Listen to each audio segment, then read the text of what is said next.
people in Shogun? Ask William Spivey. They're in Africa.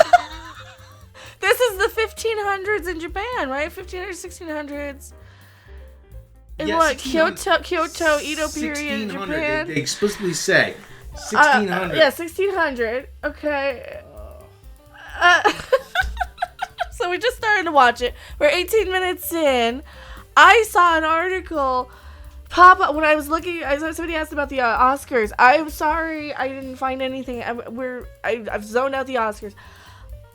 We were supposed to be watching Damsel. I'm like, I'm gonna watch Millie Bobby Brown, saving herself from a damn dragon in a pit, and a woke feminist, women. When I want somebody to come, I want a man to come and rescue me.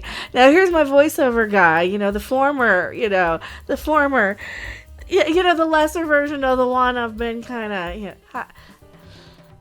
Anyway, do you want to read this? Yes. Because I like your voiceover still anyway. Oh my God. You got an opinion on this too. This is something called... Say what you said when you first heard that. Why there are no black people in Shogun? Because they're in Japan! That's why, you moron! William Spivey. Pull up what William Spivey... Now listen, we don't want to dox William Spivey, but he's putting his name on it. What does William Spivey look like here? All right, black dude, okay. There, I'll let you get in trouble for it. Okay, I don't know. I just thought that was kind of funny because, like back in the day when we had, schools and education and things. All right. This feels like just one of those clickbait articles that you're just designed to yell at. Yeah, that's exactly right. What it is. And then it's gonna be something that just kind of says, now for the people who are saying this, right? So you yell at the article title, because I do stuff like that sometimes. But this, all right, here you go. Okay, well, first of all, let me read this. Where are the Black People in Shogun by William Spivey? There's a Japanese proverb that says, for a samurai to be brave, he must have a bit of black blood. If that's the case, FX's monster hit Shogun has a lot of scared swordsmen. Okay, listen.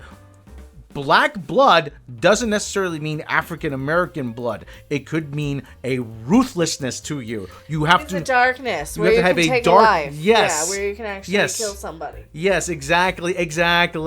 Thank you very much. You must be ruthless. You must be savage. You must be unfeeling in certain at times. That's what that means.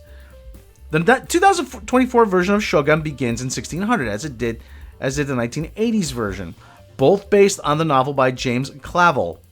I watched the 1980 version when it came out, hailed by many as a cinematic wonder, providing great insight to feudal Japan. It came out 3 years after Roots, and to many Americans was their introduction to history of Japan, though presented from a European point of view. 1980's Shogun, starring Richard Chamberlain, also reinforced the white savior trope far too common in film, television, and history books. The 2024 version focuses far more on the Japanese perspective, the white characters appearing in the first episode representing Portugal, Spain, England, and Holland could hardly be deemed heroic. However, the character of John Blackthorne, now played by Cosmo Jarvis, is already a pivotal figure and will be a hero, along with several Japanese characters. Others are already praising the new 10-part series as a cultural sea change for the 1980 version. I asked the question now that I naively didn't ask in 1980. How old were you in 1980? Really? 10? Anyways. No, maybe. I don't know. Maybe, yeah. Where are the black people? I didn't ask out of desire to see representation. I don't ask, oh, yeah, right. When it wasn't historically accurate. I inquire because there were black people in Japan in 1600 and before, though Japan could teach Florida a thing or two about rewriting history. According to multiple sources, one of the early real-life shoguns, Sakunua no Tamarun, I can't pronounce that, was black, though denied by others. There is a consensus he was something other than pure Japanese, well, obviously. And he is often considered descended from Ainu, the darker-skinned indigenous people of northern Japan who were subjected to forced assimilation and colonization. Historian Mark Hyman described a statue in honor of Tamo in his book. As seen in the temple where he was honored, Maru's statue was taller than his fellow contributors. Wrote Hyman, his hair was curly and tight. His eyes were largely wide set and brown. His nostrils were flared. And his forehead was wider and jaws thick and slightly protruded. Could have been Mongolian descent. Yeah, it could have been Mongolian descent. The statue of Tamo at Climo Midzudurer, normally closed to the public. All right. Okay. I gotta interrupt. This is one of those things, like, sure, they probably didn't need to retell this because I think people really liked the original, right? So this is something that we're only kind of watching as I hear it's not that bad or whatever.